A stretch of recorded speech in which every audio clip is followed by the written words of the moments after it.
নমস্কার, ঘরোয়া রান্নাতে আপনাদের সবাইকে স্বাগত জানাই। আশা করি আপনারা সবাই খুব ভালো আছেন। আজ আমি বানাবো পাঁচমিশালি তরকারি বা মিক্স ভেজ। প্রথমে আমি নেব আলুর খোসা ছাড়িয়ে নিয়ে আমি আলু কেটে নেব।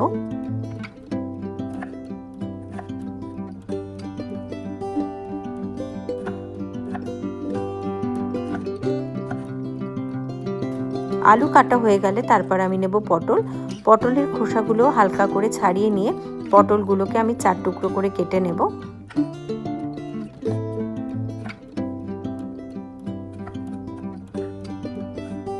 তারপরে আমি নেব সুইট পটেটো মানে মিষ্টি আলুরও খোসা ছাড়িয়ে নিয়ে আমি মিষ্টি আলু কেটে নেব। এরপর আমি নেব কুমড়োগুলো কিন্তু আমি কেটে নেব খোসা ছাড়িয়ে নিয়ে। তারপরে আমি নিয়েছি ক্যাপসিকামের বীজগুলোকে ছাড়িয়ে নিয়ে আমি ক্যাপসিকামগুলো কেটে নেব।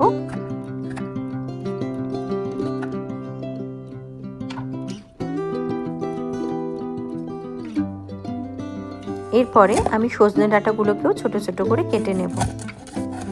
তারপরে আমি নিয়েছি পেঁপের খোসা ছাড়িয়ে পেঁপেগুলোও আমি কেটে নিয়েছি। এরপরে আমি নিয়েছি পুঁই শাক আমি ডাঁটা আর পাতা সমেত ছোট ছোট করে কেটে নেব।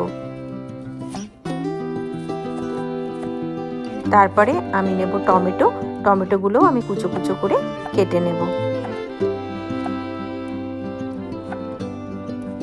দেখুন, পাঁচমিশালি সবজি বানানোর জন্য আমার কুমড়ো, সজনে ডাঁটা, মিষ্টি আলু, পটল, কড়াইশুঁটি, পেঁপে, ক্যাপসিকাম, পুঁই শাক কাটা হয়ে গেছে।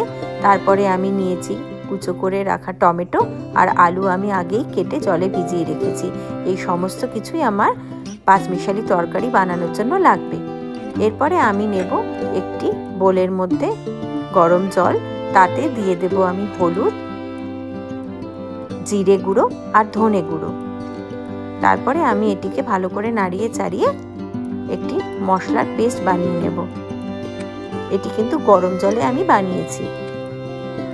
এরপর আমি কড়াইতে দেব তেল গরম হলে তাতে আমি দিয়ে দেব বড়িগুলো ভালো করে নাড়িয়ে চাড়িয়ে ভালো করে ভেজে নেব। দেখুন আমার বড়ি ভাজা হয়ে গেছে। এরপরে আমি ওই তেলেই দিয়ে দেব ফোড়ন হিসেবে 5 ফোড়ন আর তেজপাতা আর শুকনো লঙ্কা। তারপরে আমি এর মধ্যে অ্যাড করব আদা আমি গ্রেট করে দিয়েছি। তারপরে আমি এর মধ্যে অ্যাড করেছি নারকেল কুচানো। তারপর আমি ভালো করে নাড়িয়ে চাড়িয়ে নিয়ে এর মধ্যে অ্যাড করব টমেটো কুচি।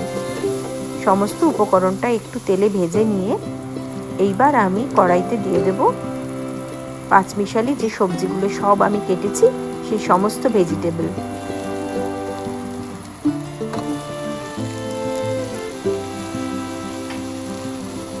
সমস্ত সবজিগুলো কড়াইতে দিয়ে ভালো করে নাড়িয়ে চাড়িয়ে নিয়ে কড়াইটা আমি 5 মিনিটের জন্য ঢেকে দেব। 5 মিনিট পরে ঢাকনা সরিয়ে দিয়ে এর মধ্যে আমি অ্যাড করব কেটে রাখা আলু আর পুঁই শাক।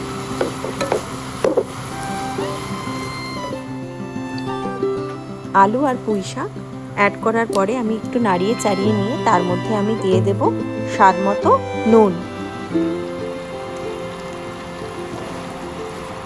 সমস্ত সবজিগুলো আমি ভালো করে কড়াইতে নুনের সাথে এবং মশলার সাথে মিশিয়ে নেব।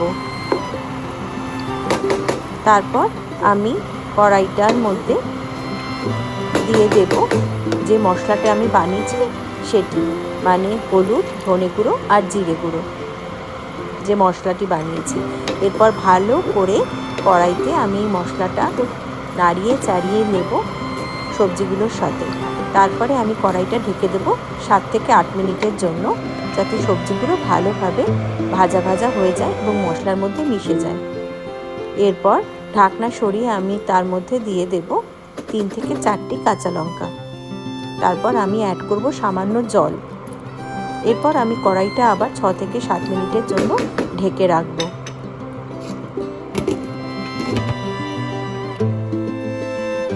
এরপর ঢাকনা সরিয়ে আমি তার মধ্যে অ্যাড করব গরম মশলা অ্যাড করার পরে আমি ভালো করে নাড়িয়ে চাড়িয়ে নিয়ে তার মধ্যে দিয়ে দেব ভেজে রাখা বড়িগুলো দেওয়ার পরে আমি আবার সমস্ত সবজি কড়াইতে ভালো করে নাড়িয়ে চাড়িয়ে নিয়ে কড়াইটা ঢেকে রাখবো 5 থেকে 6 মিনিটের জন্য। এরপর ঢাকনা সরিয়ে দিয়ে এর মধ্যে আমি অ্যাড করব বাড়ির ভাজা মশলা। আমি কিন্তু এই ভাজা মশলা বাড়িতেই বানাই।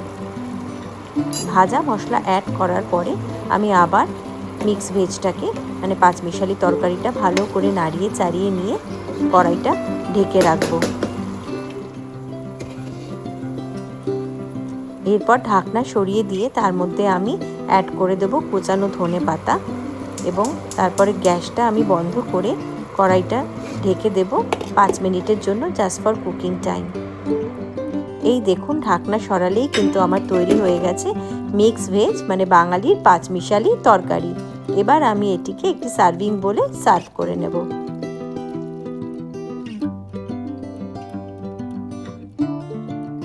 এই দেখুন আমার পাঁচমিশালি তরকারি মানে মিক্স ভেজ কিন্তু রেডি হয়ে গেছে। এটি কিন্তু খিচুড়ির সাথে ভীষণ ভালো লাগে খেতে। আপনারাও বাড়িতে বানিয়ে এটি খেতে পারেন। আশা করি আজকের এই ভিডিওটা আপনাদের সবার খুব ভালো লেগেছে। আপনারা সবাই খুব ভালো থাকবেন। ধন্যবাদ।